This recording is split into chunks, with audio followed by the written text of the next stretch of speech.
Thanks for showing up. I hope I saved you a trip by sending an email out last night.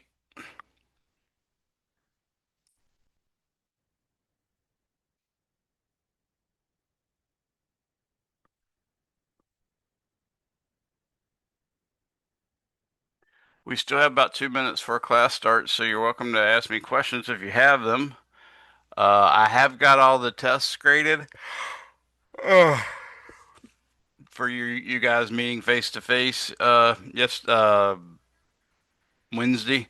So those are all graded. I haven't put them in yet, but I can't turn them back yet until we get some other stragglers finished on the test. I still have a couple outstanding students that weren't able to make it, so I might not be able to give them back to you until Wednesday, but I should be able to post the scores tonight. I have them right here in a big pile, so they're all graded and ready to roll. Then I got to do the 242 students.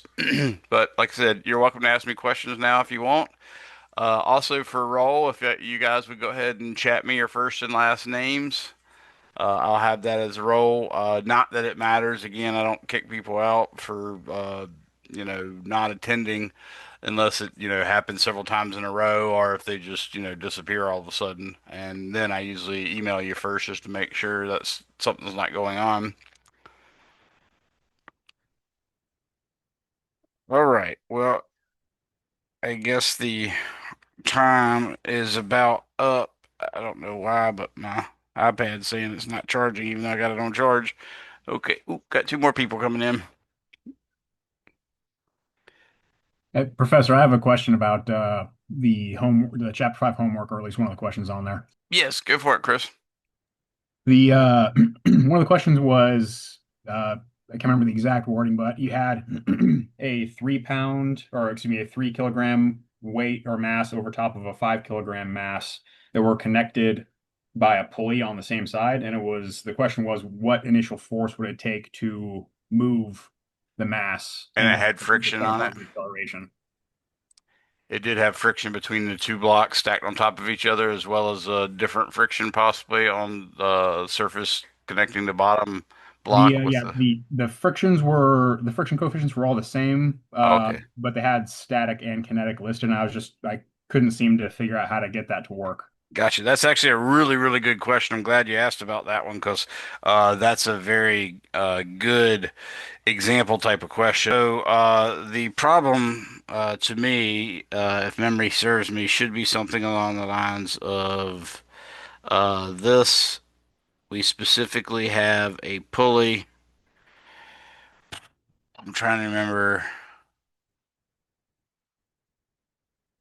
Isn't a pulley that goes like, actually, no, it's not a pulley. It's first a box. So we have like a box right here and another box right here.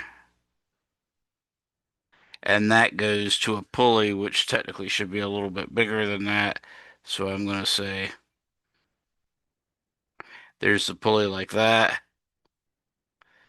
Does that look roughly like the problem you're talking about, Chris? That is the one. Okay. And the masses were what, 3 and 5 kilograms? Correct.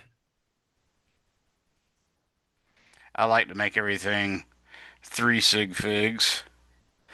And the coefficient of static friction Static friction was 0.62,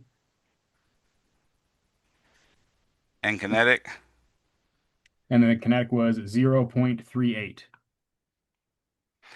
And I'm assuming I'm gonna go ahead and put a zero on these to uh make it 3 sig figs. I'm assuming the force they're wanting you to apply is this force right here, and they're asking what is the minimum force that you can have to do that. Correct. Okay. All right. So this is a really nice problem. It really teaches you how to take Newton's second law, make free body diagrams, and then combine them all. So first off, I'm going to make a free body diagram for the 3 kilogram mass. And what we see is in the 3 kilogram mass, I'll have an upwards y axis and a rightward x axis. And what I'm going to do is say there is a normal force, F normal, acting up on it. Additionally, and actually, since it's on a pulley, I'm going to change and make the positive x direction to the left. Oops, I probably should have did that in black, but it's not that big a deal. So I'm doing something like this. That's going to be my positive x direction. We're going to have a tension T in the cord there. We're also going to have a weight, and that's W equals mg, which I think is 29.4. 3 times 9.8. Yep, 29.4. Newton's acting this way. And then, since that tension is going to be pulling it, trying to pull it to the left, that means the friction force should be pulling it this way. So that's one of my free body diagrams. And of course, the summation of the forces in the y direction equals mass times acceleration in the y direction. In this case, gives me F normal minus 29.4 newtons is equal to, uh, well, in this case, the acceleration is actually zero, so I'll just put zero there. So we found that the normal force for the top one is in fact 29.4 newtons. Now I do the summation forces in the x direction equals mass times acceleration in the x direction. In this case, we're going to have the tension T minus the friction force, which I'll just call F right now, is equal to the 3.00 kilograms times A. So that's going to be equation 2. This will be equation 1. Now I got to draw a free body diagram for the other mass. And I'm trying to be using a coordinate system that's consistent across the pulley. So I recognize that the 5 kilogram mass should be pulled to the right, and that's equivalent to pulling the rope to the left. And then through the pulley, that means pulling the top box to the left. So, or the bottom rope to the right, the top rope to the left. So doing that this way, we're now going to get a force F that we're asked for as the green. We're also going to have a normal force acting upward,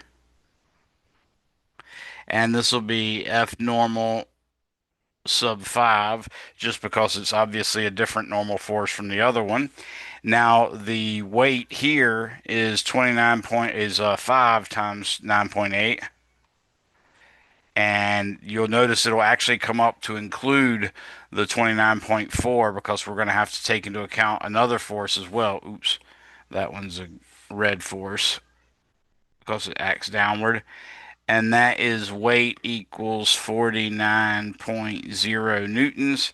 Now, in addition to that, Fn pointed up, but that's the force as a result of that's a force on the 3 kilogram mass caused by the 5 kilogram mass. So that means the 5 kilogram mass, according to Newton's third law, feels the same force acting down. So that means we have this force too, which is Fn equals 29, oops, equals 29.4. Newton's acting down that way. And we also have, of course, a tension that acts in the negative x direction here. And those two tensions should be the same because we're assuming the pulley and the string is massless. And for that reason, they should both be the same tensions. Now I can write the summation of forces in the y direction equals mass times acceleration in the y direction. As we normally do in the perpendicular to the motion direction, we set the acceleration equal to 0. In this case, we're going to say F n 5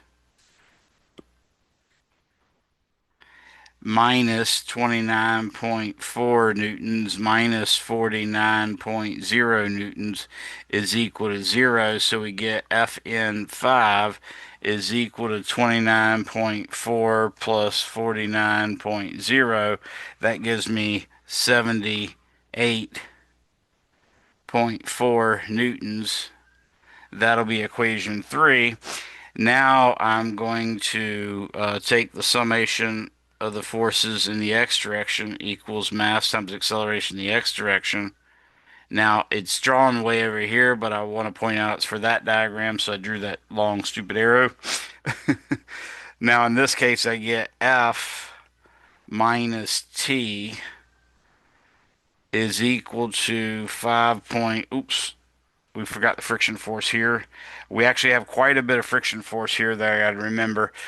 In this case, we saw that the friction force F was the friction force applied to the 3 kilogram mass to the right, and that's actually applied by the 5 kilogram mass. So Newton's third law tells us that that friction force that tends to pull the 3 kilogram mass to the right is actually going to tend to pull our 5 kilogram mass to the left. Again, that's Newton's third law. So I'm also going to have the friction force that we had before, which I just called F. And we're also going to have a friction force because we're trying to pull it to the right. There's going to be a friction force between the ground and it, and I'll call that friction force F5. So, oops, got another person coming in. So I'm going to go ahead and say we have an F5 here as well. Okay. So almost forgot all those extra friction forces. Uh, and I'm trying to make sure. I think I might have had, let's see, when the force of the 5 kilograms acting on the 3 kilogram, that friction force is covered by the F that I put up there. So yeah, this all looks fine now. So now I have F minus T minus F5 minus F is all equal to 5.00 kilograms times A.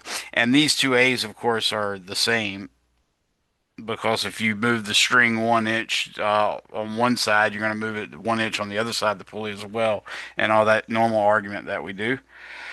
So, uh, now what I can see is equation 2 and equation 4 have a common T and a common F, and the F in the top part is pushing to the right, and that should cause that to pull the 5 kilogram object to the left, so that looks fine. The 5 kilogram object's also going to experience the F5 as a result of its surface touching the bottom edge of the 5 kilogram touching the surface that it's sliding on. And that all looks good. So what I am going to do is use our trick, which is the fact that I've got a negative t in equation 4 and a positive t in equation 2.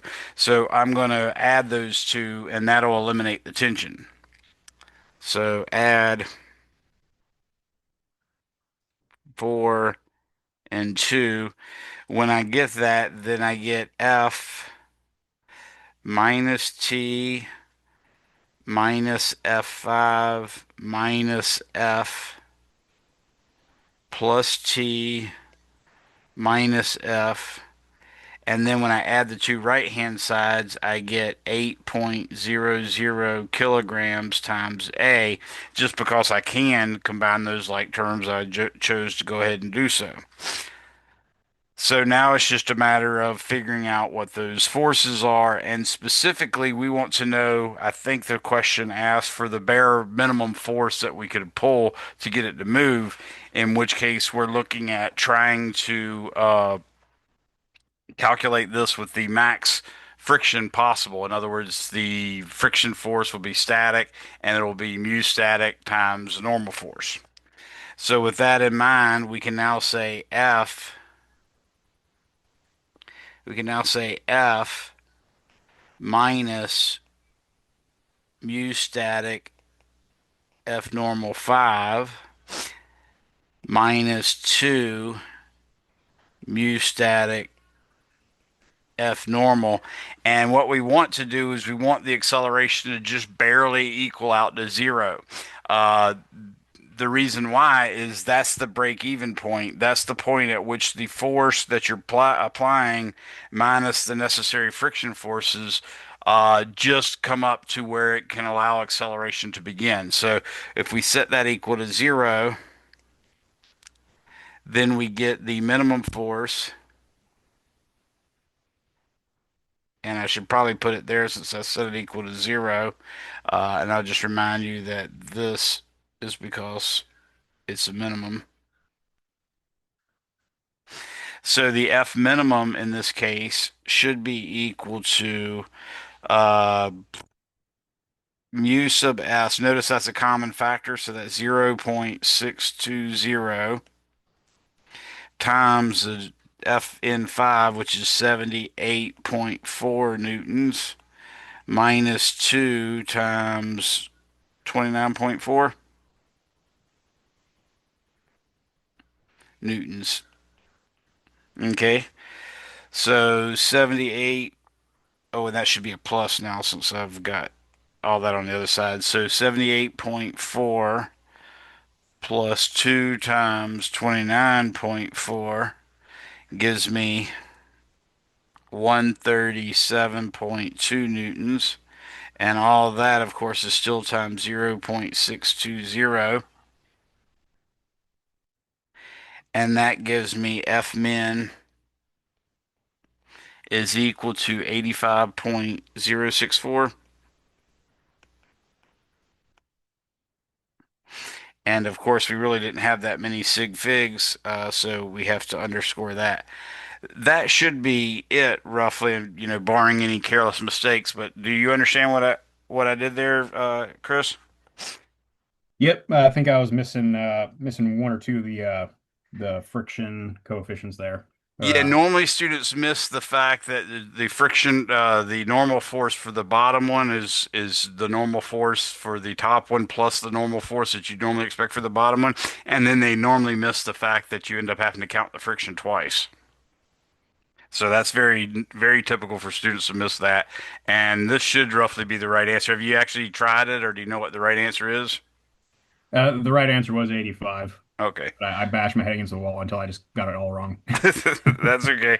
Well, that's what the course is for. You got to learn some stuff from me. Anybody else have anything? All right. Now that we have this open, I'm going to go ahead and jump into this next example. So, we had a few circular motion type problems that we needed to address. I'm not doing all of them. I want to make sure I get to the banked curves and that sort of stuff. And I also want to do the air resistance, solve that differential equation for you guys. But we still had to have some estimates of or some problems in which we solve for circular motion. So the first one we're doing here is example 511. It's very much like the example in the book. It says estimate the force a person must exert on a string attached to a 0.175 kilogram ball if the ball is revolving in a horizontal circle of radius. Circle of radius 0.650 meters. The ball makes 2.00 revolutions each second. You may assume the string has negligible mass. So if we start off, we need to start off writing what we have here. So I'll do what I try to do is usually write solution. I don't always do that, but anyways, what we have is the mass is 0.175 kilograms. We have, since they gave us the radius, R was 0.650 meters, and they also gave us that the ball makes two revolutions in 1 second. Two revolutions in 1 second means that it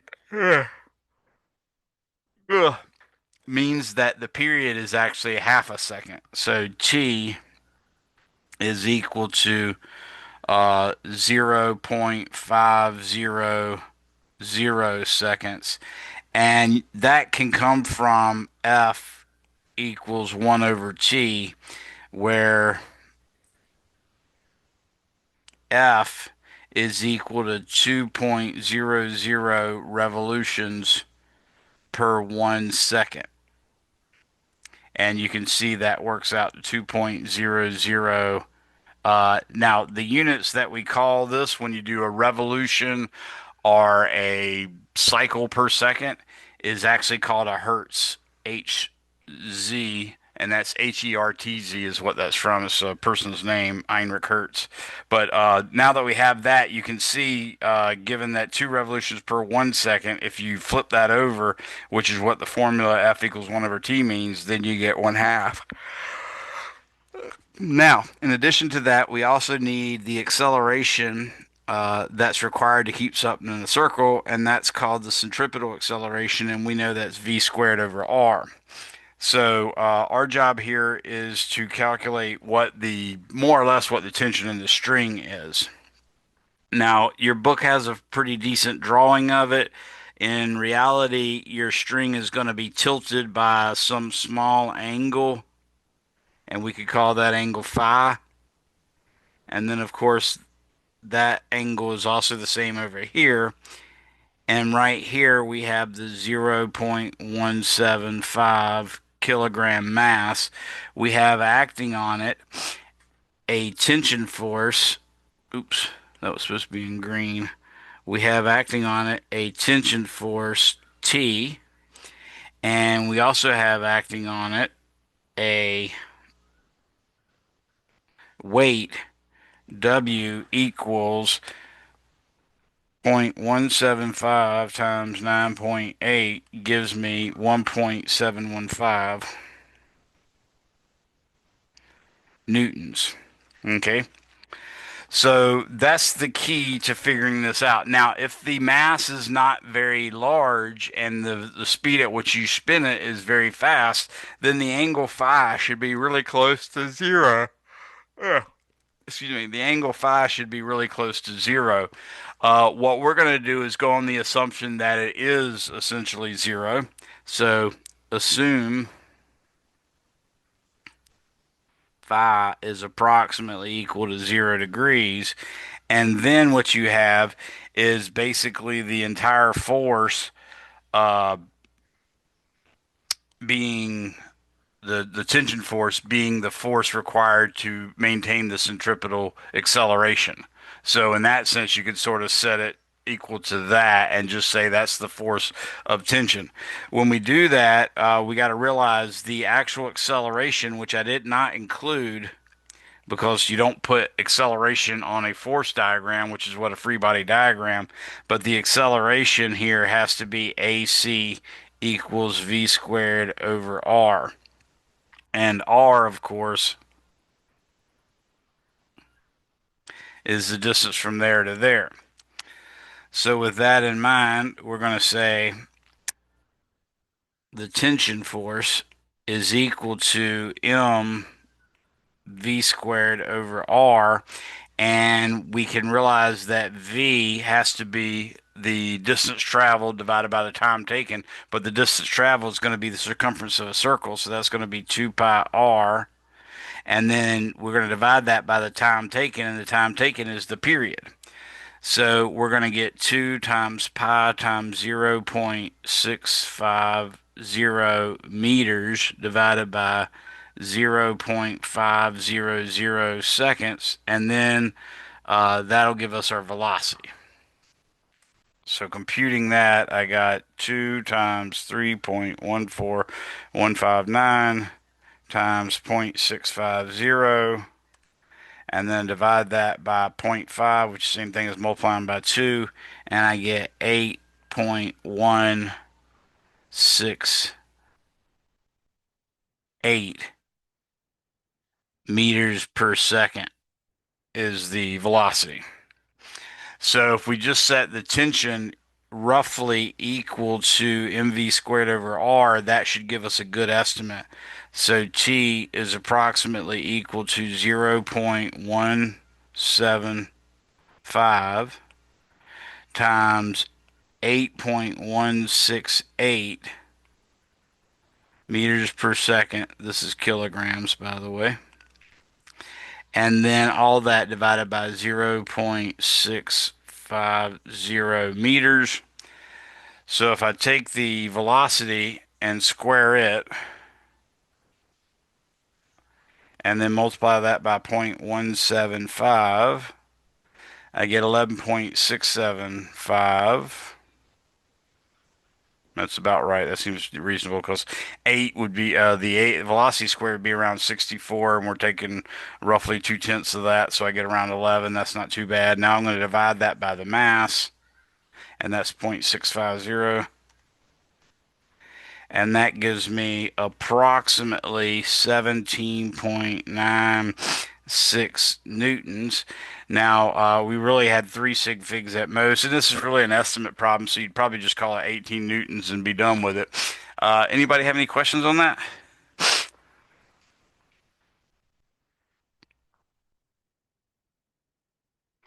Now, a neat thing that you could do here is you could go ahead and say, well, we know in reality it is actually going to tilt. So what we could do is say, let's assume that there's an angle phi at which this is tilted, and then we're going to set the velocity, or excuse me, set the y component of that tension equal to the weight, meaning it's got to compensate for the entire vertical force of weight. And using that, we could solve for the angle phi. And then with that angle phi, we could go back and recalculate the new force and we find a slightly different force.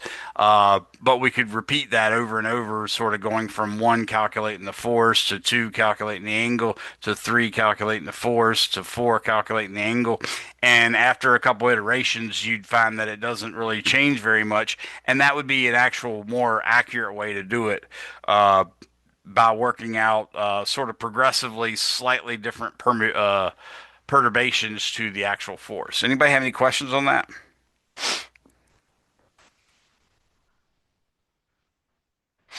All right. The other problem I want it to work. No one has any questions on this. Let me go ahead and put my chat box up so in case anybody's typing a response to me. No, sir. No questions. Okay, thank you, Liam. Uh, yeah, if you guys get disconnected, I understand it's no big deal. We'll just, be posting this online afterwards, so you'll see it later. Now we have a revolving ball in a vertical circle. This is example 512. It says a 0.175 kilogram ball on one end of a 1.05 meter long cord is revolved in a vertical circle. Determine the minimum speed the ball must have at the top of the circle so that the ball moves in a circle. And B, calculate the tension in the string at the bottom of the circle if we assume the ball is traveling at a speed that is 50% higher than the speed found in part A. So you can see I changed it again a little bit compared to uh, the problem in the book, but not hugely. So again, we have our centripetal accelerations v squared over r. We also know that the mass is 0.175 kilograms. We know that the r is equal to 1.05 meters. And for part A, we're looking for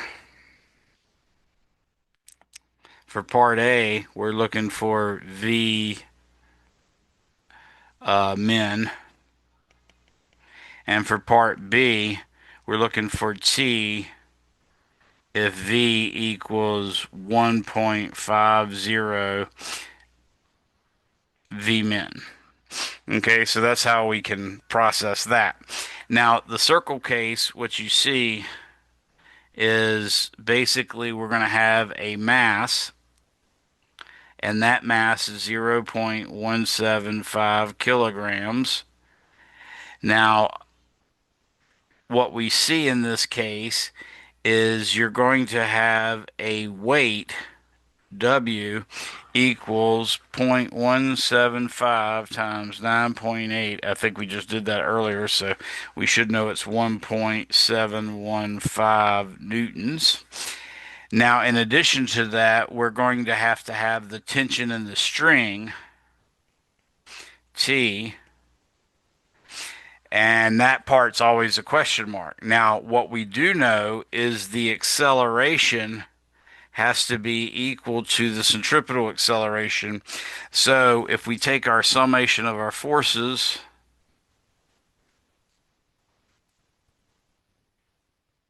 now in this case, I'm going to assume that the y-axis is pointing upwards, so the summation of forces in the y direction equals mass times acceleration in the y direction. In this case, it seems like it's a perpendicular thing like we're normally doing, but you got to remember the acceleration here is not zero. In order for it to maintain a circle, the acceleration has to be v squared over r. So what we have is w, which is in the negative direction, minus t, which is in the negative direction, is equal to 0.175 kilograms times negative a centripetal. Okay. So what we're going to do here is, if we wanted to go the bare minimum speed necessary to maintain this circular motion, then what we'd allow is the tension in the string to go to zero. If the tension in the string goes to zero, what's going to happen is we're allowing the weight to be sufficient to actually cause it to maintain a circular motion. So that's what we're going to do. We're going to take the limit as t goes to zero, and it's sort of a calculus limit, but it's not really a calculus limit. I mean, it's a limit in the sense that we're taking the limit as something goes to zero, but that's what we're going to get here. So in doing that, what we get is W is equal to 0.175 kilograms times, now we're going to say, by the way, I can put mg in there instead of w. That'll make it a little easier. Or we could put the number in. That would make it even better. So actually, I'll do that. 1.715 newtons is equal to the force, and the acceleration is going to have to be equal to v squared over 0.650. Oh, no, it's 1.05. I remember the last one. So 1.05 meters right here. So now we can solve for v.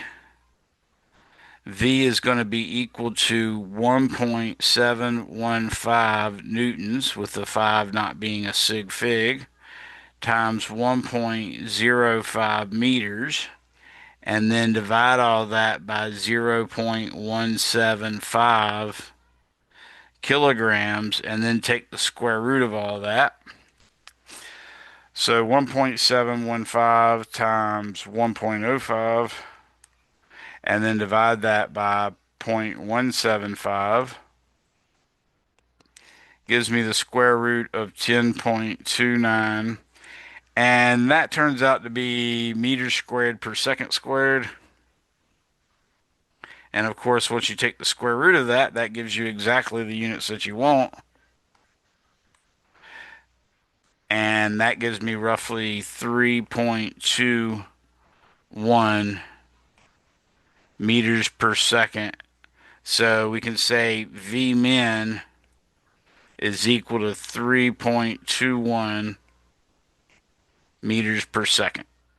Now it's 2078, and I'll use that when I do any subsequent calculations, but I just wanted to list that for part A. Now for part B, at that point, what's going on is we're at the bottom of the arc. We still have the same mass, which is 0.175 kilograms. We still have the same weight acting down, which is 1.715 newtons equals W. and I'm trying to underscore that one, so I mean that five, so we know it's not a sig fig. We have a tension in the upward direction, and that's what we're trying to solve for. And in addition to that, we know that the velocity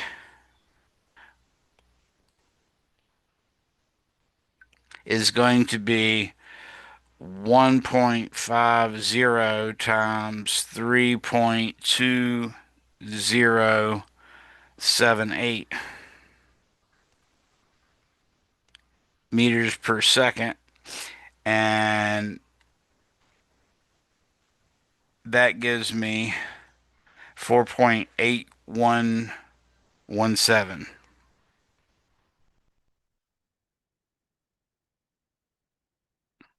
meters per second. Now that we have all that, we can go ahead and write our summation of forces in the y direction equals mass times acceleration in the y direction. In this case, we're going to say T minus 1.715 newtons is equal to 0.175 kilograms times v squared over r. So we know everything except for the tension. We can just plug all that in.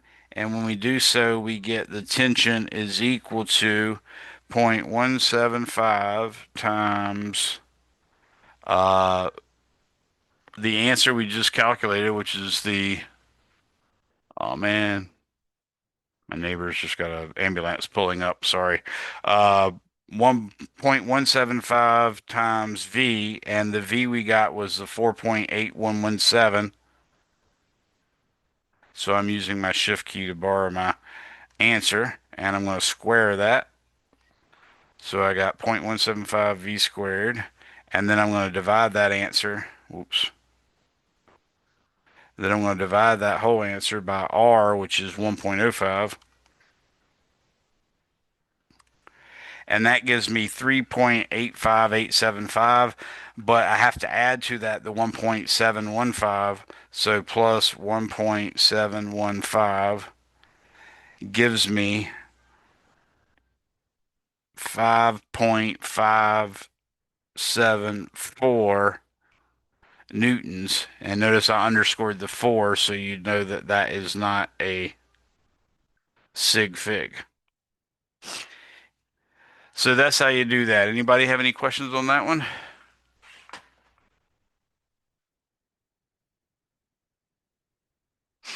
Good. Okay. All right, so that's a couple of the types of problems that you need to be able to solve. I do like the conical pendulum example 513, but I just don't have enough time to do it. You can certainly find a conical pendulum worked out in my YouTube channel. That's plenty of stuff there, but I want to move on to get this other stuff. Next time we will actually jump into chapter 6. So that's where we're going after this. So I just want to make sure I get through all the stuff that we're possibly doing in this chapter so you'd at least have a couple examples of each style of each type. I believe, let me double check my notes. I believe I'd already done a flat curve. Of course, I did that with my online class, not with my face-to-face class, but I might have done it with them too, with you guys too. I'm not sure. I'm trying to look here. Uh, yeah. So this was example 514 that I did on 2/18/26. So you can at least look up that one if you'd like. Obviously, it's also listed uh, in my Google Docs. Notice the 02182026. That's the code you would search for. So if you just do a search for 02182026 with no spaces, these notes will pop up and you'll actually get these notes. But in addition to that, you can also do a search for that 0218 2026 in my YouTube channel, and that'll pull up the exact video where I did that. So y'all guys can check out example 514 that way. I'm going to jump back to skipping example 514 and go to a little more complex scenario, which is what's handled in example 515. So example 515, and it basically says for a car traveling with a speed v around a curve of radius r, determine a formula for the angle at which a road should be banked so that no friction is required. B, what is the angle for a road which has a curve of 50 meters with a design speed of 50 kilometers per hour? So for part A, they're saying the car might, and they didn't tell us a mass, but I'm going to list it as M because that's the way we treat things. If we don't know the value, you treat it as a symbol and you pray that it's going to disappear somewhere in your arithmetic or algebra steps. If it doesn't, then that means you can't solve the problem without knowing the mass. If it does disappear, that means the mass is irrelevant. And obviously, we would hope the mass is irrelevant because we can't have engineers having to change the speed of exit ramps based on whether you're driving a Volkswagen Beetle or a Mack truck or a F-350 or a Dodge 3500. So that's the downside. So I'm going to say M, and I'll just put a question mark over it because we don't know. But we have a velocity is V, and we have a radius is R. Your books are using lowercase r, but I don't like that. I'm going to use uppercase R.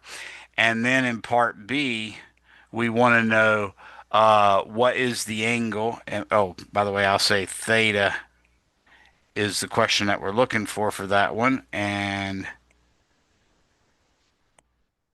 for part B, what we want to know is the R is equal to 50.0 meters. I added an extra sig fig, and the V is equal to 50.0 kilometers per hour.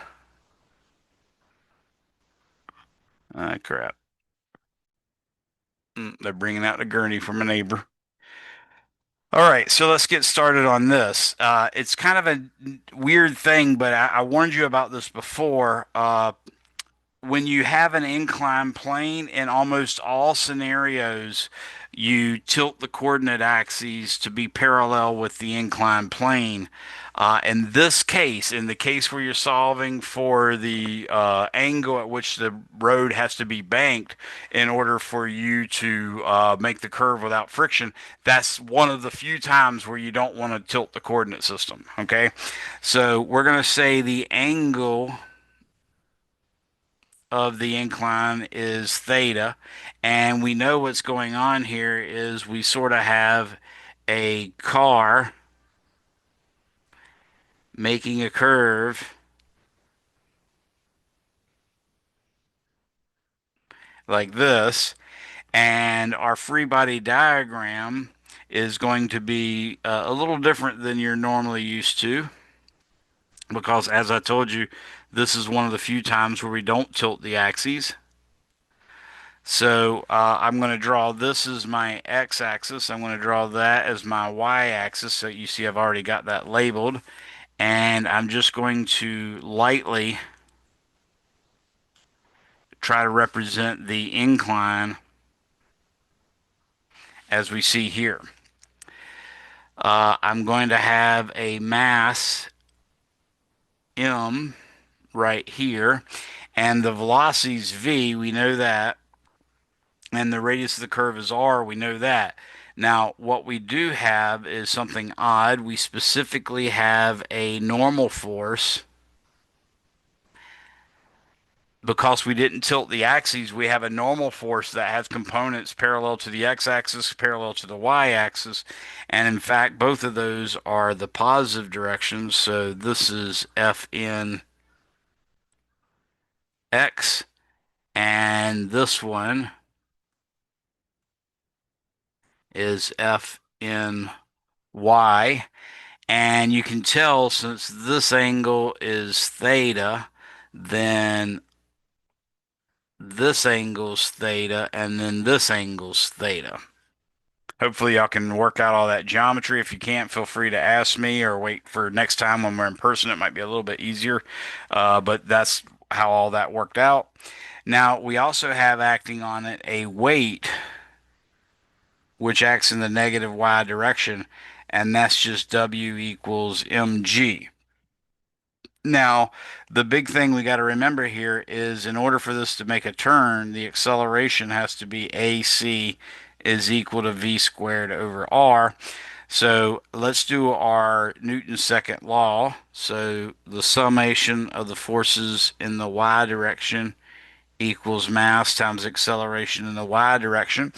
In this y direction, we're going to assume the acceleration 0 because we're not expecting the car to be bouncing up and down like that. Now, with that in mind, I've got Fn. I labeled those Y and X, and I did them in the wrong order. Don't know what my brain was thinking at the time, but I'll fix it now. Oops. So this is N sub Y, and this one's sub X. So I fixed that. Woo. So in the X direction and the Y direction, we can work those out using our trig functions. And for the y direction, I'm going to have Fn times cosine theta. So Fn cosine theta minus mg has got to equal 0. Okay. So that tells us that Fn is going to be mg over cosine theta. Notice that's different than what we've been getting, but that's the nature of it when you use this non-tilted coordinate system and whatnot. Now, in addition to that, we also have the summation of the forces in the x direction equals mass times acceleration in the x direction. But in this case, the acceleration has to be the centripetal acceleration. So here we can see that the slight normal component of force, but the component of it that's acting in the positive x direction, that's actually providing our centripetal force and therefore making our centripetal acceleration possible.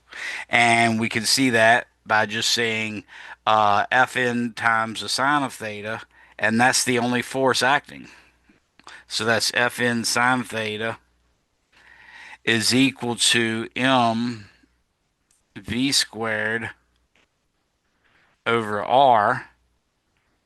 So now what we can do is we can plug in Fn from equation 1 and put it in equation 2. So plug 1 into 2. When we do that, we get mg cosine theta times sine theta is equal to mv squared over r. You can see that the m's did cancel out, which again, that's a luck for that's good luck for us engineers that wanted to do any kind of road work. We don't have to redesign the road depending on what kind of trucks are riding in it. And not only that, sine over cosine is tangent, so we can say that tangent theta, I didn't mean to write that in red.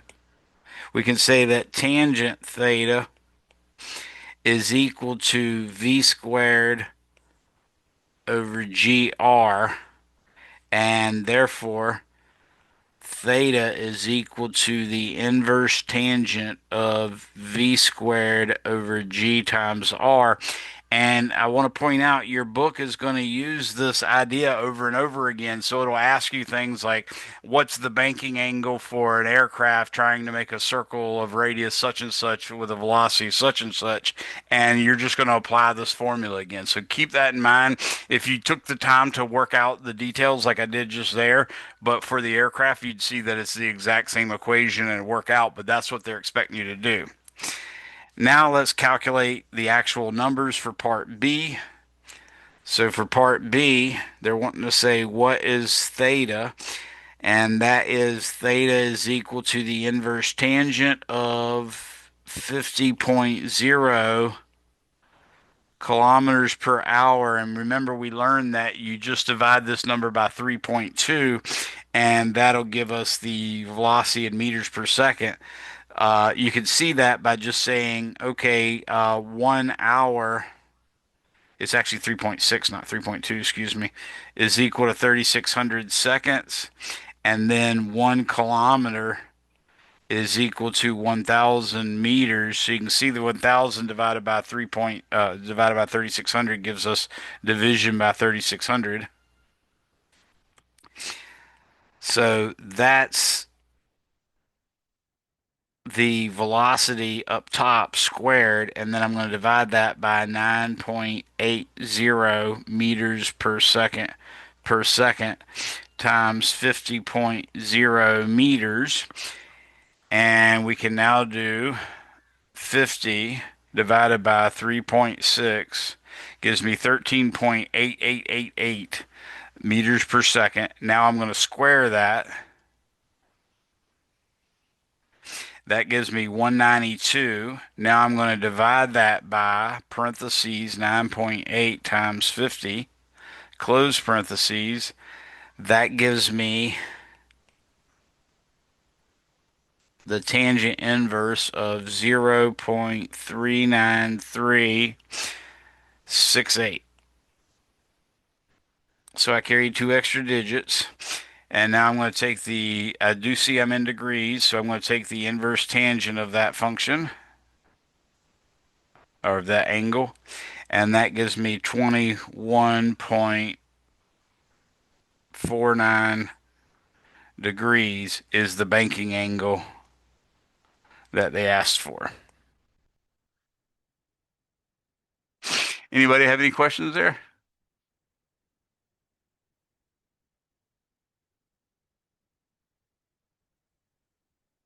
Trying to look to see where my answer is.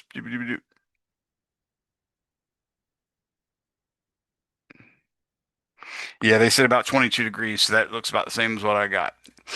Any questions on that one?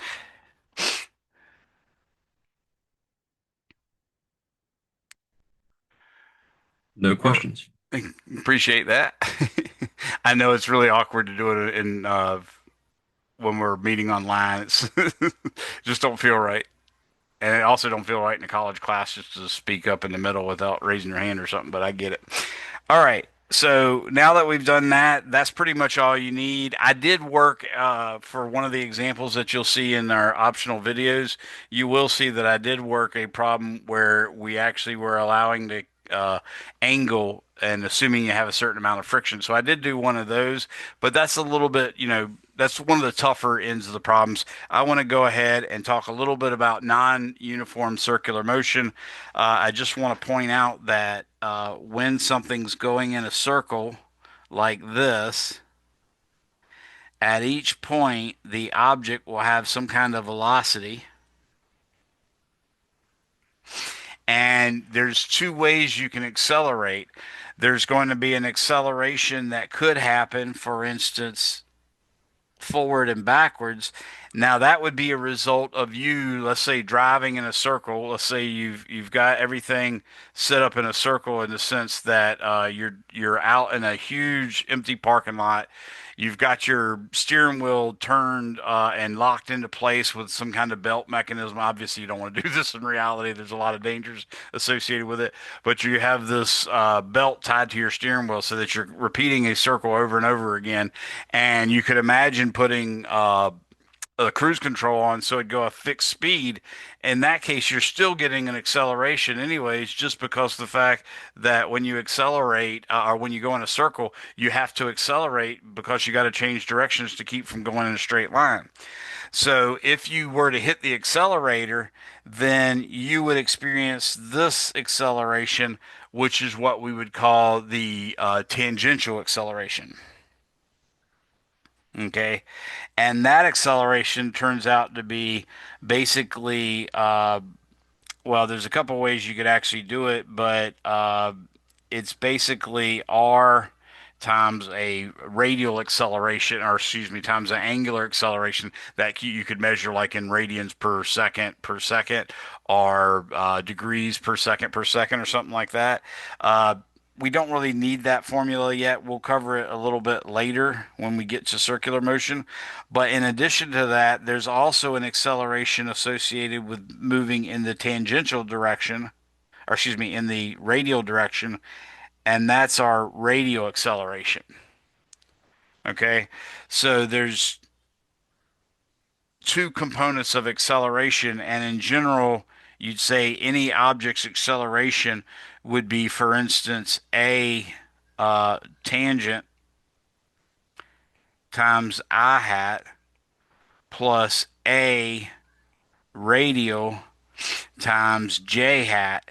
And that's just going on the assumption that you've made a coordinate system in which this is the x coordinate and this is your y coordinate. So that's a whole nother type of acceleration. Again, it's a tangent, which you can also say is dv dt. That would be that one.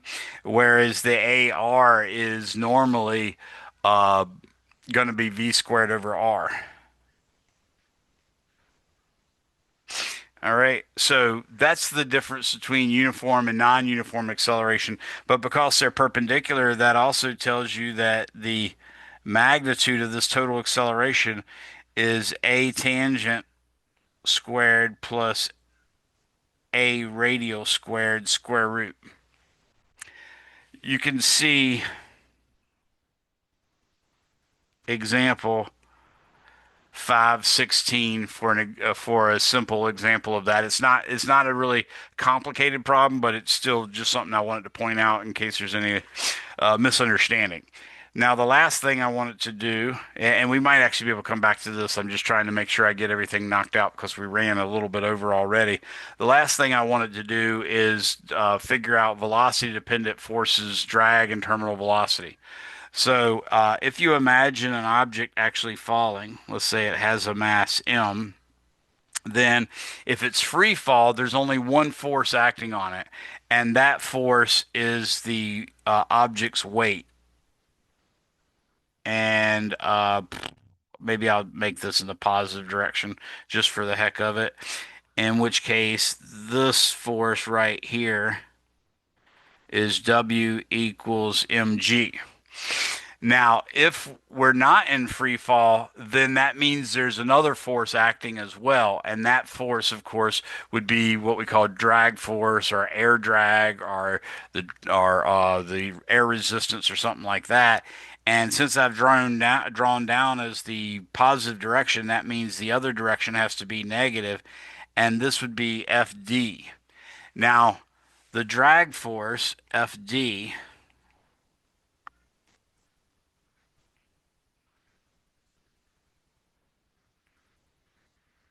okay, there's two flavors of that. Usually the drag force can be equal to some constant times V, or the drag force is equal to some other constant, let's call it B prime, times the velocity squared. Now, there's a law that tells us how this fluid mechanically how this drag force is defined, and that B takes into account the viscosity, the thickness of the air, the density of the air, and that sort of thing. But it also takes into account the cross-sectional area. So, for instance, if you were to fall out of an aircraft, I've mentioned this before, but if you fall out of an aircraft and you don't have your parachute on, it's not a good day for you, obviously.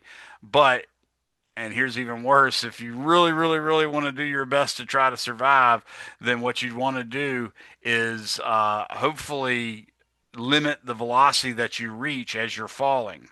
So to do that, what you would want to do is orient your body like it does in those little squirrel suits that you see skydivers going in, where they have sort of this weird suit on like this, but then they have uh, flaps that sort of make it like your legs are together, and then it also makes like you have a cape or something like that.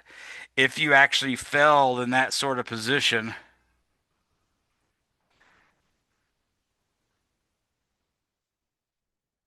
and you've got problems with your fingers evidently, then, then that b that we put in front of the v or the v squared, that b is going to have the area of this shape in that b. So that's part of the b, in addition to the viscosity slash density of the fluid you're falling through, the area is taken account too. So by increasing that area, that means the force, which is more like thought of as a pressure, and then pressure times area gives you an actual force. Then you'd see that you could reduce the increase the drag force by spreading your arms really wide and hopefully wearing one of those suits, but you're going to be belly flopping on the ground as opposed to landing head first or feet first. Head first would obviously be bad, but I can't imagine feet first would be much better. But if you imagine instead diving head first, then your body would be more or less shaped like that. Maybe if you're me, you might have a little bit of a belly too, and if you're old me, you might even had pecs. So, but either way, the deal is that cross-sectional area is what is part of that B. So if you want to increase your air resistance, then you want to increase the area that's perpendicular to your velocity. So this is just another incidence of an area there. So you can see if you dive head first, the area is a lot smaller than when if you spread your arms and legs out like wings. Any question on that? All right. So what we have And then the is B is just, go ahead. sorry for interrupting, but the B is just what we're using to represent the surface area, right? It's includes a lot of things. It includes the surface area. It includes the viscosity of the air, and there's also a little Navier-Stokes is the equation. It's called Navier, Navier dash Stokes, Stokes. If I remember correctly, I think it's Navier-Stokes, or I might be misremembering. Uh, I'm pretty sure Stokes is in it, but there's an equation that tells you actually how uh, drag is related to velocity, and that b factor, we can consider all that. All we're doing in this class is just calling it b, but I wanted you to understand what it was. That makes sense? Yes, thank you. No problem. All right, so if we draw a free body diagram, or since we have the free body diagram, if we draw Newton's second law for this particular scenario, we get the summation forces in the y direction equals mass times acceleration in the y direction. And we've been working with accelerations that are constant so far. They're not always constant, and that's a little different. So we don't always just put a there. We actually have to use the derivative.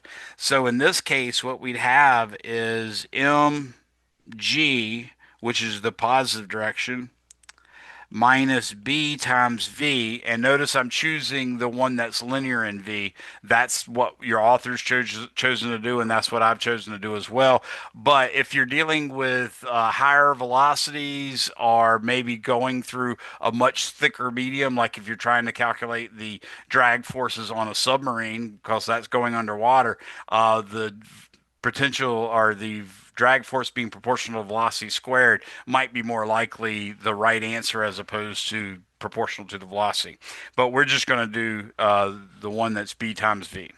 So that's the total force, and then that's equal to m, but instead of a, we're going to say dv dt, because that's what the velocity, or that's what the acceleration is. It's the derivative of velocity with respect to time. Now, if we go ahead and multiply by 1 over m on both sides,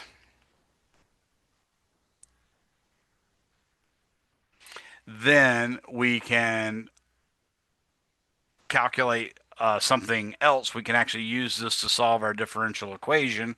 When I do this, I'm going to get g minus b over m times v is equal to dv dt. That's what happened when I uh, divided through by 1 over m. Now I'm going to put the g minus b over m times v. I'm going to put that in the denominator, and I'm going to put the dt on the other side by itself. I think that works out pretty good. Let's see. Nah, I think, yeah, what I'll go ahead and do now is I don't normally do it this way, but I just noticed your book was doing it this way. So I'm going to go ahead and multiply by 1 over G 2. Now what I get is 1 minus B over mg times V is equal to 1 over G dV dt. Now, let me just show you what I'm going to do as opposed to explaining it. It seems a lot worse when I explain it, but if I take the G and dt, they're both in the denominator. If I imagine multiplying it by both sides, then I get G dt on the left. And if I divided both sides by the 1 minus b over mgv, then I'd get dv over 1 minus b over mg times v. That's what we call a separable differential equation. We've solved a separable differential equation, or we're getting ready to solve it. And the reason why is because the v we were able to isolate the v and get it with the dv, and we didn't have any t that had to be, multiplied by the v or anything like that. So now all we have to do is just integrate both sides. So I'm going to integrate both sides. Now you could integrate it with the indefinite integral and just add an integration constant, but you can also do it another way. You can say from t equals 0 to t, and in this case, since we're integrating with respect to v, we can say from v equals 0 to v, and technically that's going to be v of t because we're solving for it as a function of time. Now, with that in mind, the integral of g dt, that's just the integral of a constant, so I get gt for the left-hand side. And remember, that's gt minus g times 0, so it's just gt. And now what I'm going to do is I'm going to say let u equal 1 minus b over mgv, then du is negative b over mg dv. So what I need on the other side is, well, I could just go ahead and say this is going to be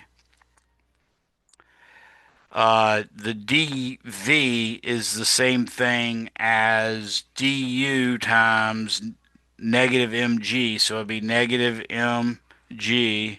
Oops, I don't know why I'm writing in green all of a sudden. I do know why, but anyways. So negative mg over b du over u integral, and that's the integration we're actually doing. And of course, the integral of du over u is just ln u, so that's going to give me gt equals negative mg over b times the natural log of 1 minus b over mg times v. And now I'm going to evaluate that at v equals 0 to v of t. So at v equals 0, we just get the ln of 1. So I'm going to write this as gt equals negative mg over b times the natural log of 1. And that means what power do we raise e to get 0, to get 1? And that answer is 0. And actually, I did it in the wrong order, so let me fix this. So we first are going to do the natural log of 1 minus b over mg times v of t minus the ln of 1. That's the part that's going to be 0, is that ln of 1. And in fact, we can go ahead and I will multiply by the reciprocal of that mg over b and the negative as well. So this is going to become on the left-hand side negative bg over mg, and then all of that times t. You can see the g's cancel out when I did that, so that gets rid of that. And then all of that's going to be equal to the natural log of 1 minus b over mg v of t, like that. Now we can raise each side, we can raise the left-hand side to the e power, and we can raise the right-hand side to the e power. And of course, when you raise e to the ln of something, you just get the argument. So in this case, I'm going to get 1 minus b over mg v of t is equal to e to the negative b, e to the negative b over m t, like that. We can copy this over to the other side so that I have more room. Copy. And I'm going to paste it here. Okay, so we've now got that. Oops, I got an extra mg up there. We're not going to worry about that too much, but I'll get rid of it. Now that we have that, we can also change this to 1 minus e to the negative b over m times t is equal to b over mg times v of t. So we end up getting v of t, which is really what we're ultimately shooting for, is equal to mg over b times 1 minus e to the negative b over m times t. That's the expression, and if you try to figure out what the terminal velocity is, v terminal equals the velocity, or I should say it equals the limit as t approaches infinity of mg over b times 1 minus e to the negative b over m t.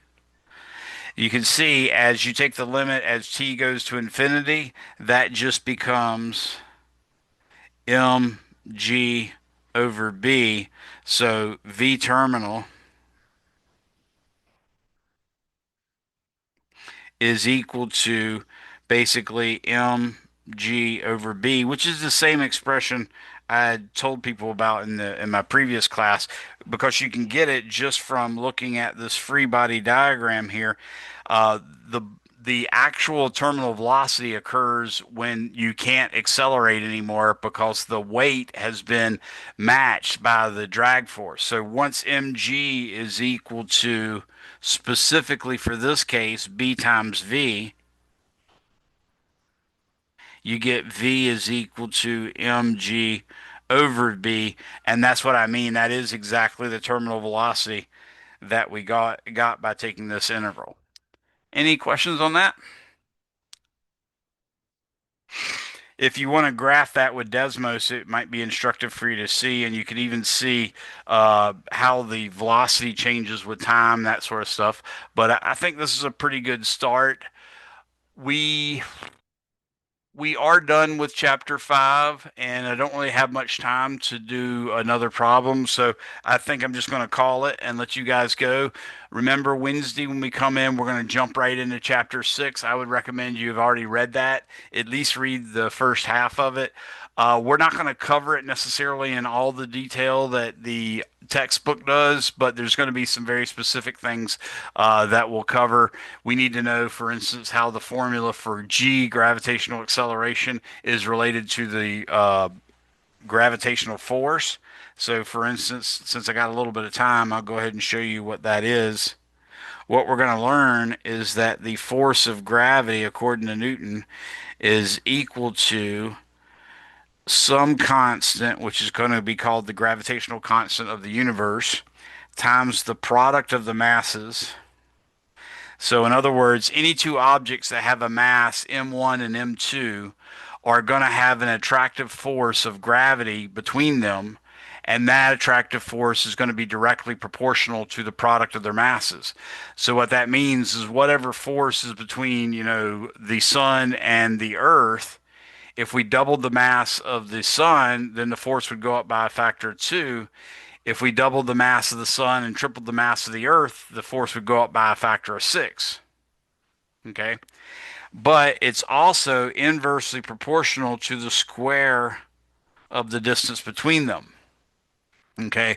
Now, if the mass is spherically distributed, then you can treat the spherical mass as if it's a point charge that or a point mass that's located at its center. So generally speaking, if something has spherical symmetry, you can treat it just like a point particle at the center of the sphere. So that's something to use, in which case the R is just the distance from the center of the sun to the center of the earth.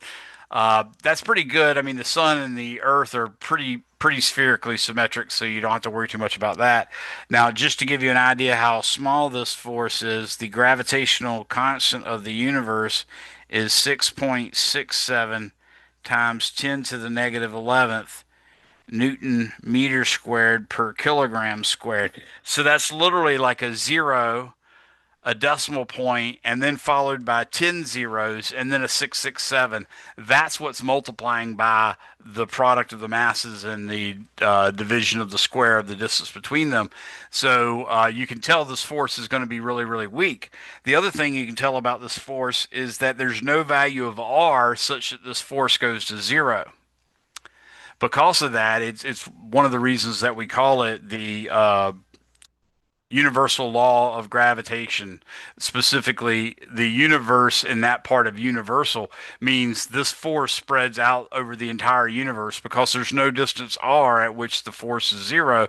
So even our sun, that's middling sort of size compared to the stars in the galaxy and in the universe in general, it's on the lower end of the middle size or the lower end of the average size.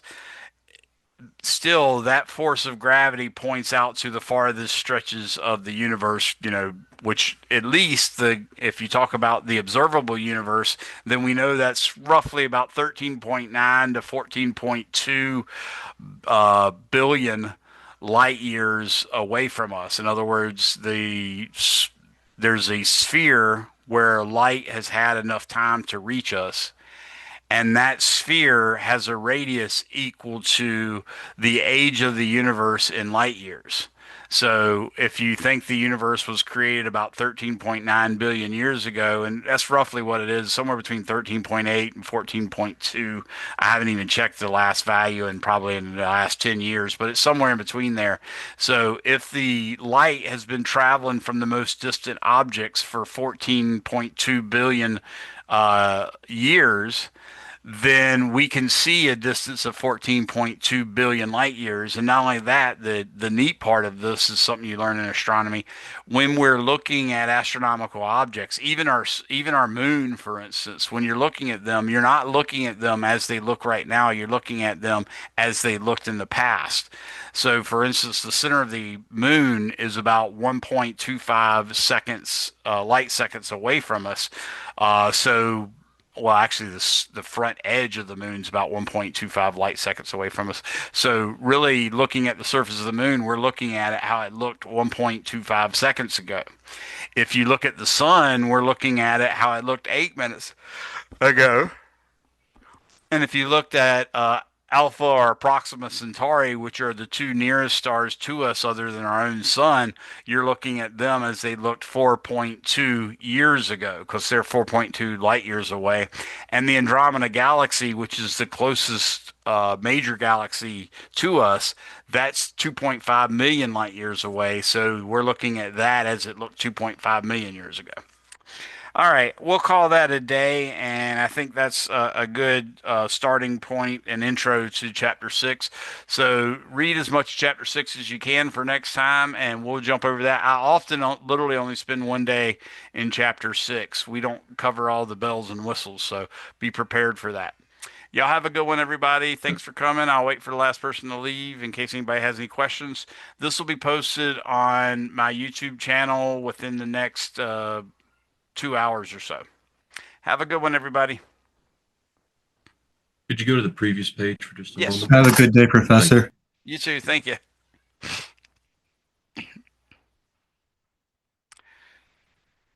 Really got messy over in that bottom right corner where I had to fit in a lin of one, but These notes will be in your Google Docs too. I have a Google Doc for PHY 241. This will be up there and it'll be listed as 02232026. In other words, today's date and month, day, year, notation.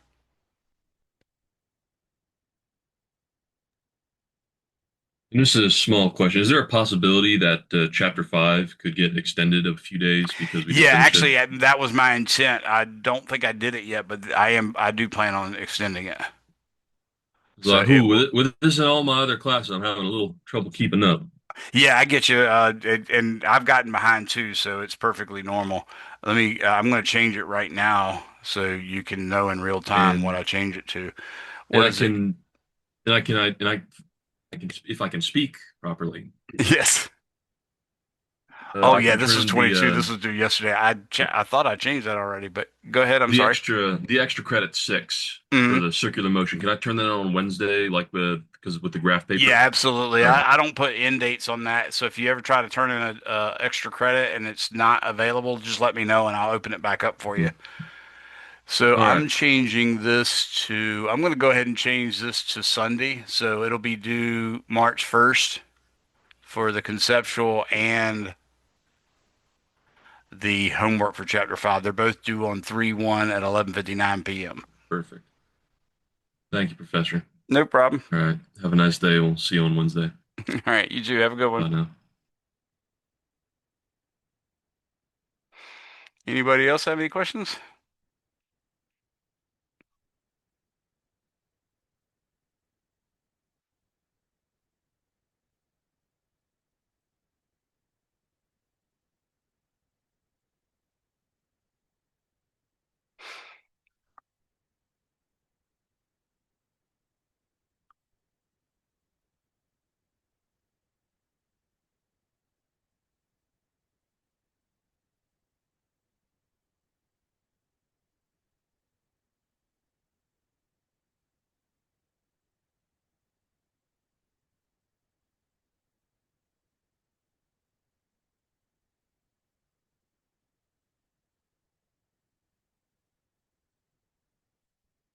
All right, so that's it. Bye, everyone.